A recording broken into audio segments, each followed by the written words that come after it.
Well, hello again, everyone. This is Lone Star Lawman, back with one of my gun reviews. You know, I've been doing this for like 3 years, and I realized that I never, ever did a complete review of my wife's pistol, the Glock 42. Now, the Glock 42 has been around since 2014, when it was first introduced at the SHOT Show there. 2 years later is the year that my wife, after seeing me shoot guns for years and years and years, finally got the bug and wanted to go shoot. And most of the guns I had were kind of on the larger side and harder for her to handle, although she could handle a Glock 19 when I had the Glock 19. But she wanted to find something that was a little more to her liking. So what's the first thing you do when you have someone like a spouse or a brother or sister or friend that confides in you and says, I want to learn how to shoot? Well, the first thing you do is you take them to the gun store, one that you trust and the salespeople you know. That way they won't try and sell her a 44 Magnum or something like that. Okay, I'm exaggerating, of course, but you know what I mean. So we went to the gun shop. We handled quite a few guns, and of the smaller variety, because my wife is a very small woman and has small hands. And after trying a few, she found that she really liked the Glock 42. Fit in her hand well, felt good, trigger felt good to her, trigger pull she liked. Although the magazines only hold 6 rounds, you can see there. That's what she wanted. And she also, of course, has a spare we got for it with it when we bought it. So we decided to buy it. Then I enrolled her in a basic firearms safety course, where she could become familiar with her gun, and the instructors could help her familiarize herself with it and learn all the components about it, how to clean it, how to take care of it, what to expect, that kind of thing. Okay. Plus, they do a little bit of shooting. After an hour or two of classroom, I think. I could be wrong. Correct me, ladies and men, if I'm wrong on a basic NRA firearm safety course. Because I never had to worry about that because I was in military and law enforcement, so I got taught a different way. So she went to the course. She did fine. Then not too long after that, a month or so later, she said, I want a license to carry, which is what they call your permit or license here in our state, Texas, where I live. So we signed her up for a license to carry class. She passed it with flying colors, and a few weeks after that, she got her license to carry in the mail, and that made her very happy, of course.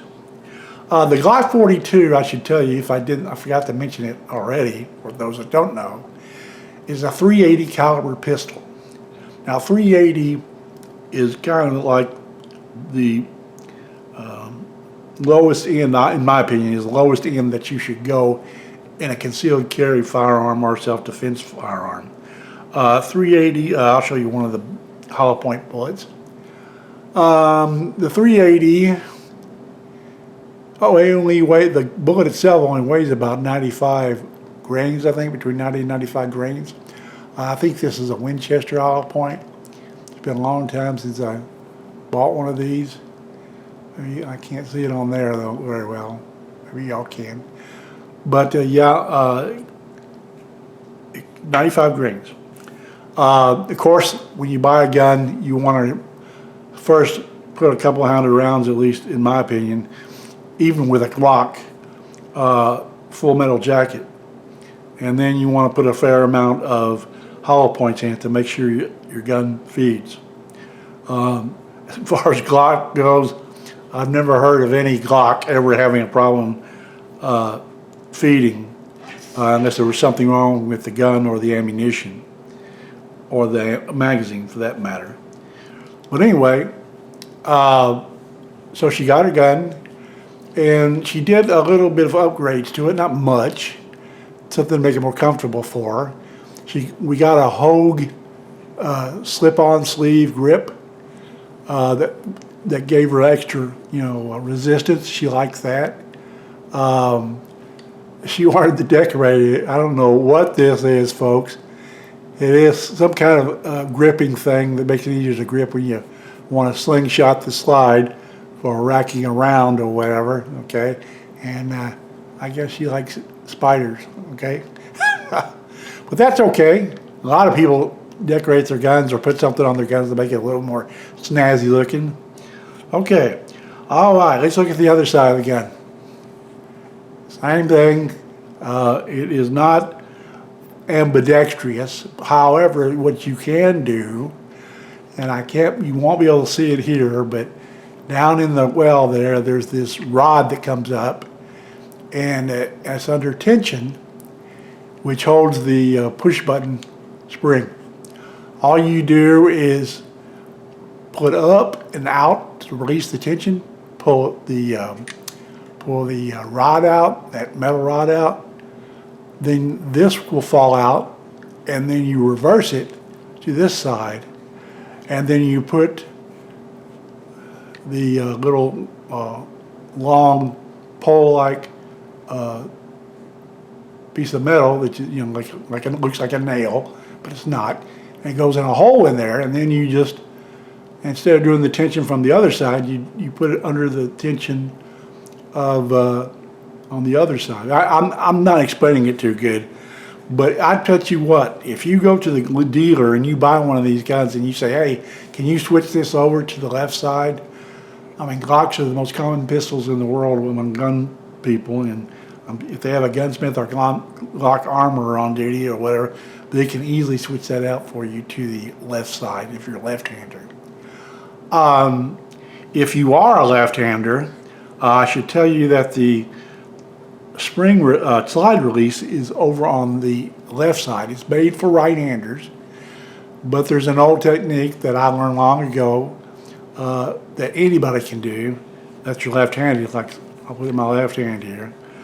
Okay, if you were to put this into the gun, and I'm not going to do it all the way because it'll stop it. Put it in the gun, and want your slide to go forward, you simply do what's known as the overhand tug. I'll show you like this. You shoot it, you're out of bullets, you just go over like this, pull back, and then it'll load around. Okay?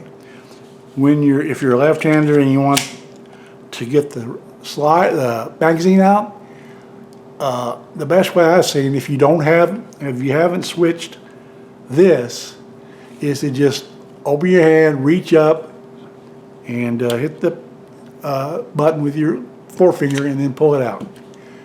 And you can learn to do that pretty fast, believe me, because I've seen left-handers do it that don't have a fully ambidextrous gun. Okay, now the next thing. I know many of you have seen a field strip of a Glock, and I haven't done one in a long time because I did have a Gen 4 Glock 19, but I traded it in for my Walther PDP, which I like a lot better. Sorry, Glock fans. Okay, so what you do with this when you want to field strip it is first you pull the trigger, then you grab it, hold it back, grab it like this a little bit, just slightly till you feel that tension go off. Pinch both sides of this takedown lever, I'll show you, and then the slide slides right off. Those two things I was telling you to pinch is one on this side and one on this side, and you have to kind of pinch them down like that at the same time as you slide the slide off. There's what the internals of a frame are. It's like any Glock, a very standard Glock like. You know, I don't even know what generation this is. I'm assuming since it was first introduced in 2014, it's a Gen 4, but I could be wrong. I don't even know that. Okay, here's the dual recoil spring. Take that out, hold up like that, put your finger in it, and it's easy peasy, believe me.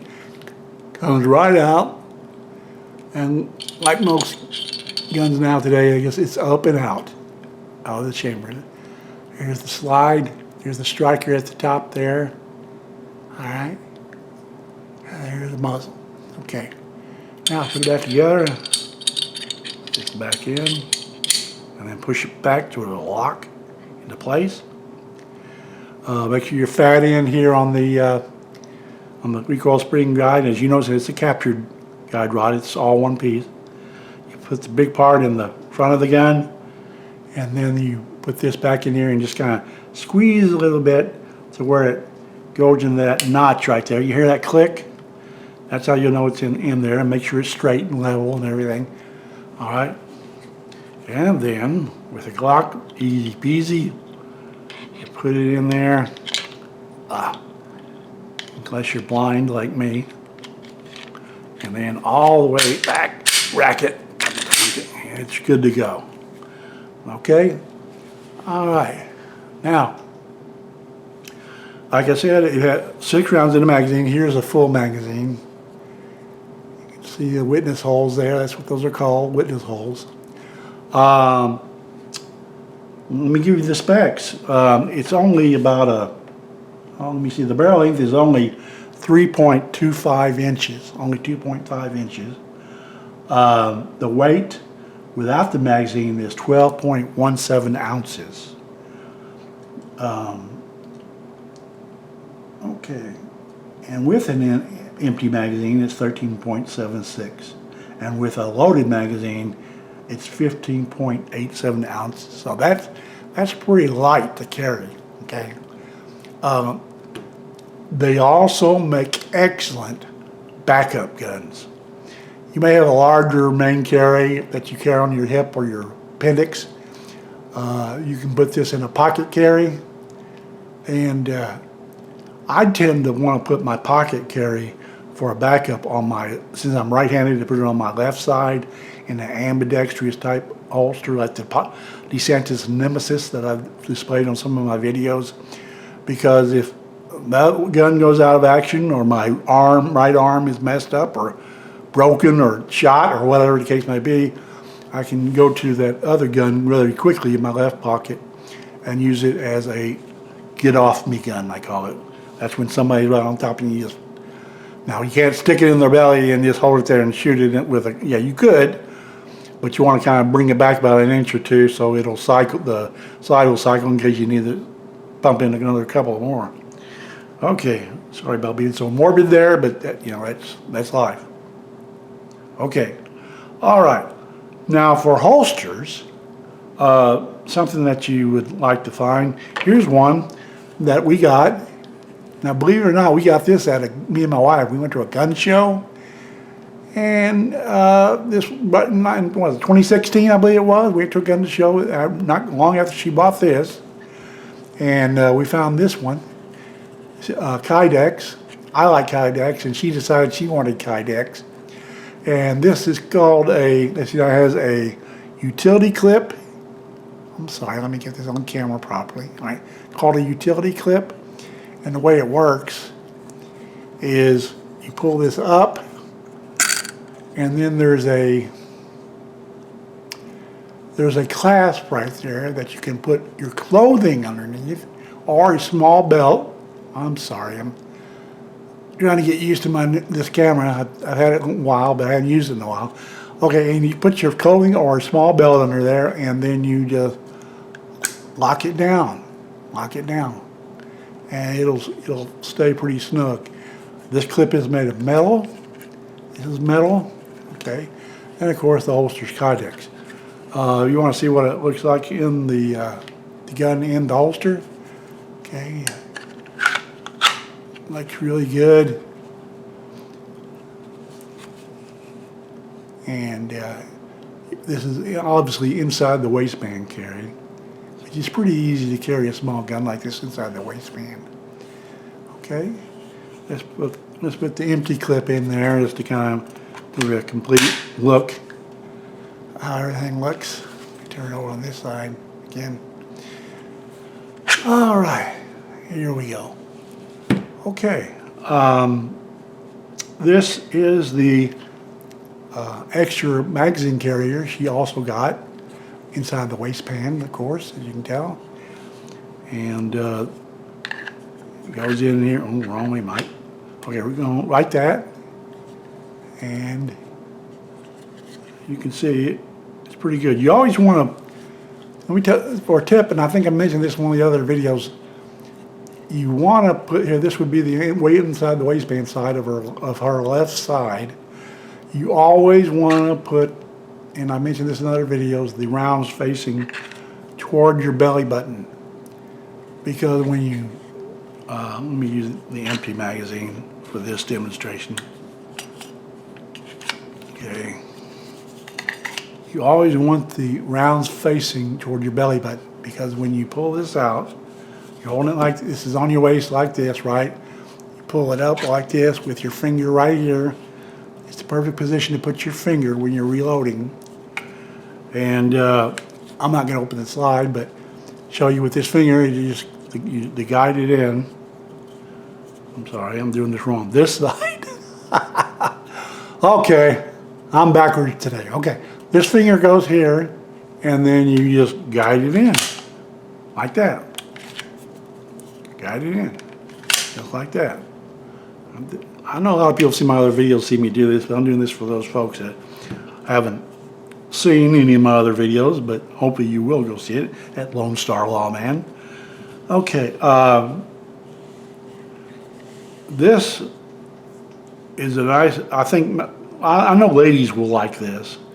They may not like the capacity. Some of them, you know, since this was made, of course, the little higher capacity pistols that come out roughly the same size and a 9mm, maybe a little bigger, like the P365 6 hour. So this may not be as popular as it used to be when it first came out. However, it is a good alternative to use in a backup gun situation or as a primary, but you've got to practice. Got to practice and make sure you hit those rounds if you have to shoot someone, God forbid, you'll need with these rounds, and with really any other round in any caliber, you need to make a central nervous system hit to stop the attack from going any further. That means, I don't be graphic, but that means the brain, the heart, the spine. You know what I'm talking about. It's unfortunately you have to talk about things like that, but when you have guns and you want to defend yourself, that's something you've got to know. Okay? But of course, we always, if we're forced into a shooting situation where we have to defend our life, you shoot to stop the aggression when the threat, until the threat is over, and that's what you go by. We don't shoot to specifically kill, but just to stop the threat. Okay. All right. I've been get on my soapbox now and tell y'all I've been having fun making these videos. I'll try to come up with something else next time.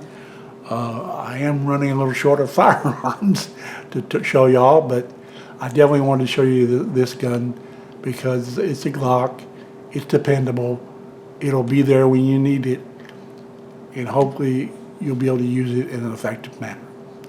Okay, that's really all I have here from Texas. This is Lone Star Lawman saying so long, and I'll see you in the next video.